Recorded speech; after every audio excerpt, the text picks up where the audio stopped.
बिस्मिल्लाहिर्रहमानिर्रहीम। अस्सलाम वालेकुम नाज़रीन, आप यूट्यूब चैनल देख रहे हैं। मैं इमरान खान हूँ। अमेरिकी सदर डोनाल्ड ट्रंप की मुलाकात हुई है फील्ड मार्शल आसिम मुनीर से और शहबाज शरीफ से। ये मुलाकात अमेरिका में हुई, इससे पहले उनकी दीगर रहनुमाओं से मुलाकातें जारी हैं। मुख्तलिफ ममालिक के जो सदूर या वज़ीर आज़म ये जब अमेरिका में आते हैं तो इनकी मुलाकातें होती हैं, और इस सिलसिले में ये एक मुलाकात फील्ड मार्शल आसिम मुनीर और शहबाज शरीफ साहब की भी हुई है। मुलाकात से पहले डोनाल्ड ट्रंप ने तारीफ़ की शहबाज शरीफ की और फील्ड मार्शल आसिम मुनीर की, और अच्छे अल्फाज में तारीफ़ की। और यानी जो फैक्चुअल है वो ये है कि उन्होंने तारीफ़ की, उन्होंने कहा जी वो मेरा इंतज़ार कर रहे होंगे, मैं लेट हूँ, मुझे जाके उनको मिलना है। उसके बाद उन्होंने मुलाकात की कुछ 4 तस्वीरें हमारे सामने आई हैं मुख्तलिफ, जिसमें शहबाज शरीफ साहब आसिम मुनीर की तरफ इशारा कर रहे हैं। एक में आसिम मुनीर साहब सामने बैठे हैं, शहबाज शरीफ और डोनाल्ड ट्रंप जो हैं दोनों कुर्सियों पर बैठे हैं। और इसके अलावा वहाँ पे अमेरिका की जानिब से उनके नायब अमरीकी सदर हैं और वज़ीर ख़ारजा मार्को रूबियो, ये भी मुलाकात के अंदर शामिल थे। जो मीडिया है उसको अभी तक कुछ नहीं बताया गया मुलाकात के अंदर क्या बातें हुई, वो भी अभी तक कोई एलामिया जारी नहीं किया गया। तो एलामिया क्या होता है, अंदर क्या हुआ है, ये चीज़ें आने वाले दिनों में पता चल जाएंगी। बहरहाल ये एक मुलाकात थी और डोनाल्ड ट्रंप ने मुलाकात से पहले तारीफ़ की और बाद में कुछ रिपोर्ट्स बता रही, उन्होंने ऐसे अंगूठे का इशारा करके बताया कि अच्छी मुलाकात हुई है। पाकिस्तान इस मुलाकात में क्या मांग सकता है, या पाकिस्तानियों की तवक्कुआत क्या है, और अमेरिका क्या दे सकता है, या अमेरिका की तवक्कुआत क्या है पाकिस्तान से, इस पर हम बात करेंगे। दूसरा, फील्ड मार्शल की इस मुलाकात में मौजूदगी एक बड़ी अजीब चीज़ है। देखिए पहले आप ये देखें ख्वाजा आसिफ इसके बारे में क्या कह रहे हैं। ख्वाजा आसिफ कह रहे हैं कि भारत में फतह, सऊदी अरब के साथ दिफाई मुआहदा और पाक अमरीका ताल्लुकात में बेमिसाल पेशरफ्त। 2025 कामयाबियों से भरपूर साल है अल्हम्दुलिल्लाह। हाइब्रिड निज़ाम की पार्टनरशिप की कामयाबियों का तसलसल, अल्लाहु अकबर। अब ये जो हाइब्रिड निज़ाम है इसको कहते हैं दोगला निज़ाम। आप डिक्शनरी में जाके देखें तो इसको दोगला निज़ाम कहते हैं, यानी जिसमें कोई एक मामला नहीं चल रहा, ये दोगला है, दोगला निज़ाम है जो चल रहा है। ख्वाजा आसिफ कह रहे हैं, मैं तो नहीं कह रहा। अब मामला ये है कि अगर तो पाकिस्तान एक जमहूरी मुल्क है तो अमरीकी सदर के साथ पाकिस्तानी वज़ीर आज़म को मुलाकात करनी चाहिए थी, और अमरीकी सदर के साथ क्योंकि उनके पॉलिटिकल लोग थे, नायब सदर और वज़ीर ख़ारजा, तो यहाँ पे वज़ीर ख़ारजा हो सकते थे, वज़ीर दिफा हो सकते थे, जो आर्मी चीफ के बॉस हैं वो तो वज़ीर दिफा है ना, या हो सकता था कोई और, इसहाक डार हो सकते थे नायब वज़ीर आज़म पाकिस्तान के। लेकिन यहाँ फील्ड मार्शल को शामिल किया गया जो आर्मी चीफ है पाकिस्तान के, जबकि अमेरिका की जानिब से उनके आर्मी चीफ नहीं थे या उनका कोई दिफाई ओहदेदार वहां पे मौजूद नहीं था। तो ये बता रहा है कि अमेरिका में डेमोक्रेसी है और पाकिस्तान के अंदर डेमोक्रेसी नहीं है। पाकिस्तान के अंदर एक ऐसी सिचुएशन है जहां पे आर्मी चीफ जाता है दूसरे ममालिक के सरबराहों से मुलाकात करने के लिए और साथ वज़ीर आज़म को रख लेता है, बज़ाहिर ऐसे दिखाई दे रहा है। और यानी ये आम बात नहीं है, ये खास बात है। और अमेरिका इस बात को समझता है कि पाकिस्तान में इक़्तिदार किसके पास है, तो जिसके पास इक़्तिदार है उसी से बात करनी है ना। शहबाज शरीफ तो मुलाकात में शामिल हो गए क्योंकि उनके पास एक ओहदा है, लेकिन अमेरिका अच्छी तरह जानता है कि पाकिस्तान के फैसले आर्मी चीफ आसिम मुनीर करते हैं, तो मुलाकात तो उनके साथ होनी चाहिए, तो मुलाकात हो भी उनके साथ रही है। अब ये तस्वीरें बना के इस वक्त जो लोग खुशियां मना रहे हैं ना, वो कल को सर पकड़ के रोएंगे कि ये हमने किया क्या है। ये जो डेमोक्रेसी के ऊपर या सिविलियन सुपरमेसी के ऊपर इन्होंने धब्बा लगाया ना, आज के बाद ये कभी भी रूल ऑफ लॉ की बात नहीं कर सकेंगे। यानी आज के बाद जब भी कभी नून लीग कहेगी वोट को इज्जत दो, तो ये फोटो निकाल के सामने लगा दी जाएगी। आज के बाद जब भी नवाज शरीफ या शहबाज शरीफ कभी ये बात करेंगे कि एस्टेब्लिशमेंट या इदारे अपनी हुदूद में रहें, तो ये फोटो निकाल के सामने लगा दी जाएगी कि जनाब आप किन इदारों को अपनी हुदूद में रहने की बात कर रहे हैं, आप तो आर्मी चीफ को लिए अमरीकी सदर से मिलने चले गए थे। तो ये एक प्रॉब्लमेटिक चीज रहेगी फ्यूचर में PMLN के लिए। ये तस्वीरें बन तो रही है, वक्ती तौर पर शायद फायदा भी दे रही है। और डोनाल्ड ट्रंप की मैं बता दूं, उसको आदत है, जब इमरान खान साहब डोनाल्ड ट्रंप को मिलने गए थे ना, तो उस वक्त भी इसने इमरान खान की बहुत तारीफें की थी। अल्फाज मुझे आज भी याद है, और इन विजुअल से बहुत बेहतर विजुअल्स आए थे। ये जो आज विजुअल्स आ रहे हैं ना तस्वीर खिंचवाने के, चलने फिरने के, तब बहुत सारी वीडियोस भी आई थी, तस्वीर भी आई थी, विजुअल्स आए थे, बैठे हुए बातें कर रहे थे, एक दूसरे के साथ खुलकर बात करते हुए भी वीडियो बनाई थी, जो यहां पे नहीं आई। तो वो मुलाकात और उसका तासुर इससे बहुत बड़ा और ऊंचा था, विजुअल्स ज्यादा रिच थे। लेकिन जब इमरान खान साहब के ऊपर ये हालात पैदा हो गए, तो आज डोनाल्ड ट्रंप जो दूसरी ऑप्शन है उसके साथ बात कर रहा है। ये रियलिटी है, इससे भाग नहीं सकते, क्योंकि दुनिया ने डील करना उसके साथ जिसका पाकिस्तान के ऊपर कंट्रोल है। तो इस वक्त तो पाकिस्तान पे कंट्रोल मिलिट्री एस्टेब्लिशमेंट का है और उनके लाए हुए लोगों का है, तो उनके साथ वो डील कर रहे हैं। डोनाल्ड ट्रंप ने इमरान खान के बारे में कहा था कि द ग्रेट प्राइम मिनिस्टर और wonderful athlete, very good and popular leader, और पता नहीं क्या कुछ उन्होंने करार दे दिया था इमरान खान साहब को। बड़ी लंबी चौड़ी उन्होंने तारीफ इमरान खान साहब की भी की थी, और ये डोनाल्ड ट्रंप की आदत है। डोनाल्ड ट्रंप ने सिर्फ ज़ेलेंस्की के साथ एक मामला ऐसा हुआ माजी करीब में, जहां पे उन्होंने थोड़ा सा उसके साथ अलग रवैया रखा, और वो एक पॉलिसी थी, वो चाह रहे थे कि मादनियात मिल जाए, तो बाजू मरोड़ दिया। अब पाकिस्तान से मादनियात बगैर बाजू मरोड़े ही मिल रही हैं, तो क्या जरूरत है बाजू मरोड़ने की। तो ये डोनाल्ड ट्रंप का तरीकाकार है। इमरान खान साहब को भी ऐसे ही बुलाया, फील्ड मार्शल को भी ऐसे ही बुलाया, नरेंद्र मोदी को भी ऐसे ही बुलाया, अभी एर्दोगान के बारे में बात की, वहां पे भी ऐसे ही बात की। तो जिस जिसके बारे में बात की डोनाल्ड ट्रंप ने लगभग मिलती जुलती बात की है। तो ये डोनाल्ड ट्रंप की शख्सियत का खासा है। इसको लेकर जो लोग बगले बजा रहे हैं कल सर पकड़ के भी बैठ सकते हैं। बहरहाल अब फील्ड मार्शल और आसिम मुनीर साहब क्या गजा पर जो अमेरिका बार बार करारदाद आती है उसको वीटो कर देता है, क्या इस पर बात कर पाएंगे? मेरे ख्याल में इनकी जरूरत ही नहीं है। क्या ये कश्मीर की आज़ादी के लिए ट्रंप से कोई बयान दिलवा पाएंगे? मुझे नहीं लगता ये इनके एजेंडे पर भी होगा।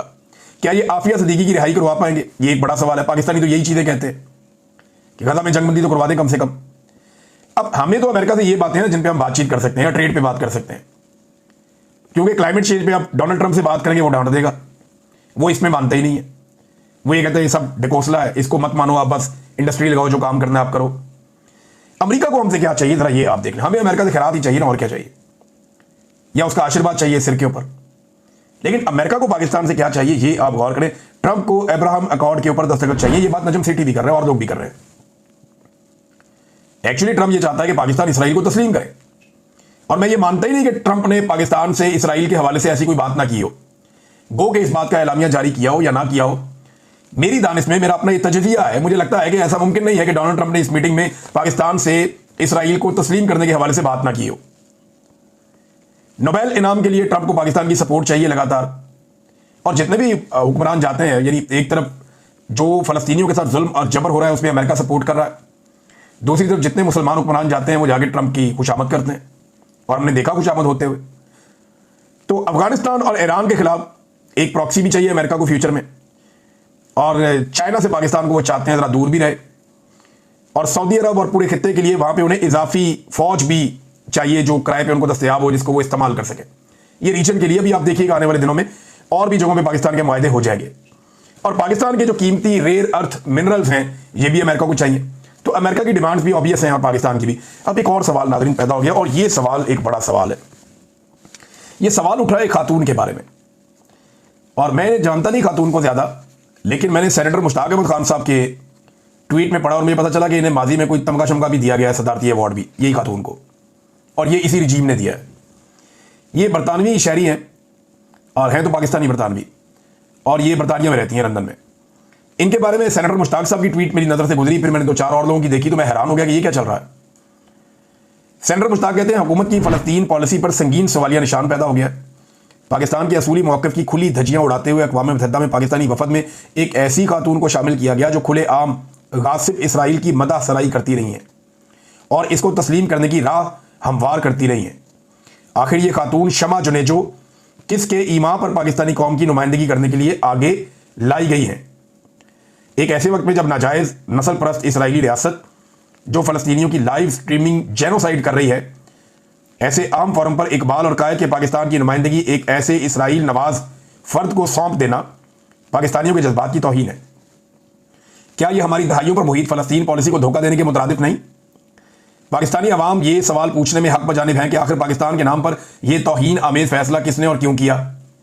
क्या हुकूमत इस वक्त का इंतजार कर रही है कि फौजी इखलाकियात पर PhD रखने वाली शमा जुनेजो हमें इसराइल को तस्लीम करने के साथ साथ हमें इसराइल के कातिल आर्मी के मोस्ट मॉरल आर्मी के भाषण भी दें?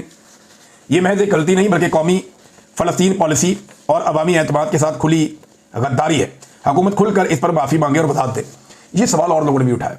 सवाल पता क्यों उठा कि माजी में कुछ ट्वीट सोशल मीडिया में शेयर किए गए जिनके मुताबिक ये खातून ये दबाव डालती रही हैं और जोर देती रही हैं कि पाकिस्तान को इसराइल को तस्लीम कर देना चाहिए। ये मैं पहले भी कहती थी, अब भी कहती हूँ, पाकिस्तान को इसराइल को तस्लीम करना चाहिए। फिर ये नेतन्याहू के बारे में बड़ी पॉजिटिव कमेंटिंग करती रही हैं माजी में। तो ये इनका जो सोचने का नजरिया वो ये था।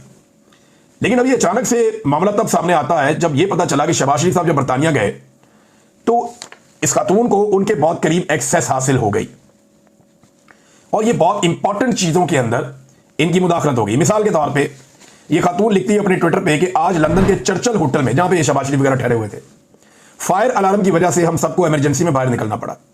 फायर अलार्म बज गया ना तो आपको फौरन निकलना पड़ता है इमरजेंसी एग्जिट से। मेरे लिए सबसे मुश्किल काम 7वें फ्लोर से फाइलों समेत, अब ये फाइलों का लफ्ज है, फाइलों समेत सीढ़ियां उतर के नीचे भागना था, लेकिन बचत हो गई और गिरी नहीं। हाई कमीशन के स्टाफ ने मदद की और अंदर जाने तक साथ ही रहे। अब ये इन्होंने अपनी सारी इंफॉर्मेशन दी कि जनाब मैं वहां पे मौजूद थी चर्चिल होटल में लंदन में, और वहां फायर अलार्म बज गया और मैं फाइलों समेत सीढ़ियों से भाग के नीचे उतरी, मेरी बचत होगी, मैं नहीं गिरी, और हाई कमीशन के स्टाफ ने भी मदद की और मेरे साथ ही अंदर तक गए। अच्छा, अब इनसे एक सवाल किया है एक अकाउंट होल्डर ने, जिसका एक अकाउंट है सोशल मीडिया पे। उन्होंने पूछा कि आप वहाँ होटल में रहती हैं या फिर पाकिस्तान के वफद में आपको भी शामिल कर लिया जाता है इसलिए आप होटल में स्टे करती हैं। उन्होंने कहा जी मेरा घर लंदन में ही है, लेकिन वजीर आजम साहब की सीक्रेट फाइल्स को मैं घर में काम के लिए नहीं ले जा सकती, इसलिए होटल में ही सब इकट्ठे जब तक हम न्यूयॉर्क जाएंगे। अब यानी ये होटल में रहती हैं, लंदन में इनका घर है, और वो इसलिए कि इन्होंने न्यूयॉर्क साथ जाना था इकट्ठे, बाकी सबके साथ ही इन्होंने न्यूयॉर्क जाना था।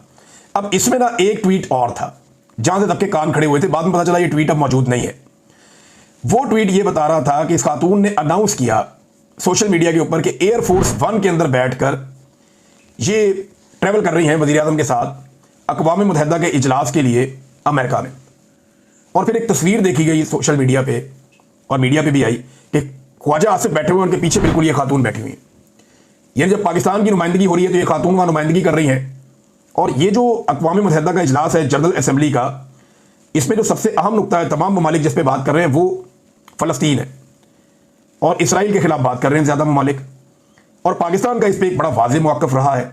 उस वक्त पाकिस्तान के डेलीगेशन में एक ऐसी खातून का शामिल होना जिनके माजी के ट्वीट्स जो वायरल हुए आजकल, जिनके बारे में लोग ये क्लेम कर रहे हैं कि ये कहती रही है कि जी इसराइल को तस्लीम करना चाहिए और ये उस बात की हामी। अब ऐसी खातून का शामिल रहना ये एक बड़ी अजीब बात है। इनका जो तफसीली ट्वीट है ना वो बहुत हैरत अंगेज है। उस ट्वीट के अंदर इन्होंने बहुत सारे दावे किए। इन दावों में ये क्या कहती हैं, मैं जरा आपको मुख्तसर बता देता हूँ। ये कहती हैं जी कि पाकिस्तान एयरफोर्स में सवार हो चुकी हूँ और अक़वाम मुत्तहिदा के जनरल असम्बली के इजलास में शिरकत के लिए जा रहे हैं न्यूयॉर्क। ये वज़ीर आज़म के साथ ही गई वहाँ लंदन से। तो जनाब क्योंकि मैं एयरफोर्स 1 के अंदर मैं सवार हो चुकी हूँ और ये 80वां इजलास है जनरल असम्बली का, तो मैं आपके साथ कुछ इन्फॉर्मेशन शेयर करती हूँ।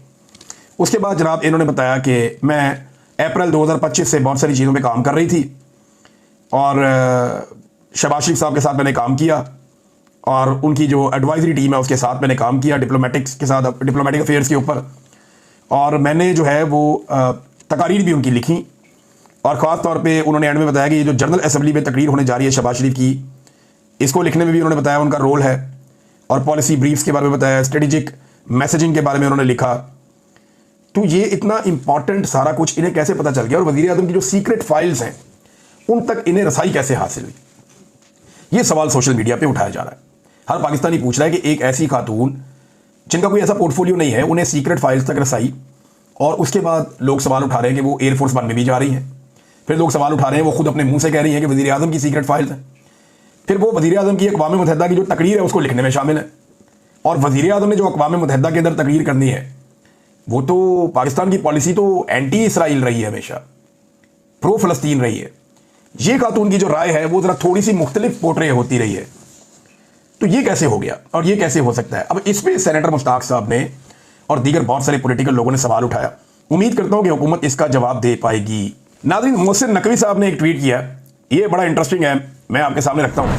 इमरान खान साहब ने जो ट्वीट किया था ना, जिसमें इमरान खान साहब ने कहा था मुझे बार बार डील ऑफर हुई और कहा गया कि मुल्क छोड़कर चला जाऊं या खामोश हो जाऊं तो मेरे केसेस खत्म कर दिए जाएंगे। इस पर मोहसिन नकवी साहब ने एक ट्वीट लिखा उन्होंने अंग्रेजी में, मैं आपको उर्दू में पढ़ के सुनाता हूं।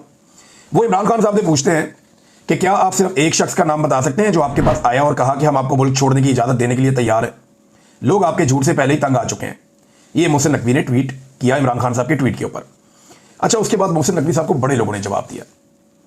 वैसे मोहसिन नकवी साहब को ये करना क्यों पड़ा? वो नॉर्मली इन चीज़ों में नहीं आते, इन पॉलिटिकल डिबेट्स में इन चीज़ों में अपने आप को नहीं लेकर आते। हुआ यह है कि मोहसिन नकवी साहब के इख्तियारात कुछ कम हुए हैं और ये डिमांड के तहत कम हुए हैं, क्योंकि फील्ड मार्शल आसिम मुनीर साहब को एक्सटेंशन चाहिए और मोहसिन नकवी साहब जो हैं वो PMLN के लोगों की आंखों में खुटकते हैं, तो थोड़ा उनको साइडलाइन किया गया है उस वक्त तक के लिए जब तक कि एक्सटेंशन मिल नहीं जाती। लिहाजा मोहसिन नकवी साहब अपनी वफादारी भी साथ साथ करनी होती है, तो गालिबन इसलिए उन्होंने ये ट्वीट दाग दिया। तो फिर लोगों ने बताया जी कि तो गंडापुर ने भी बताया कि मैंने जाके इमरान खान को ऑफर की है। ये तो एक बिजनेसमैन जो अमेरिका से आए थे, जिनको बार बार भेजती थी एस्टेब्लिशमेंट इमरान खान को मिलने के लिए, जो बाद में इमरान खान साहब ने मिलने से इनकार कर दिया था, उन्होंने भी इमरान खान साहब को ऑफर किया है। ये बात तो सुहेल बड़ाई साहब ने, अंसार अब्बासी साहब ने लिख छोड़ी है। ये बात तो बहुत सारे जो टाउट साफ़ी हैं वो करते रहे भाई। ये बात और तो और हामिद बीर साहब ने ये बात की है, नजम सेठी साहब ने ये बात की है कि इमरान खान साहब डील लेने को तैयार नहीं, उनको बार बार डील ऑफर की जाती है। ये कोई हम तो नहीं कह रहे, हुकूमत अपने मुंह से कह रही है कि इमरान खान मानते नहीं कोई बात। लिहाजा मोहसिन नकवी साहब गोंगलुओं से मट्टी झाड़ रहे हैं और कोशिश कर रहे हैं कि जो आसिम मुनीर साहब के बारे में इमरान खान साहब बात करते हैं वो उसका जवाब देकर तवज्जो हासिल करें या कोई वफादारी साबित करें। मेरे ख्याल में मोहसिन नकवी साहब ने बड़ी मौजें कर ली हैं और ये हमेशा तो चलनी नहीं है। शायद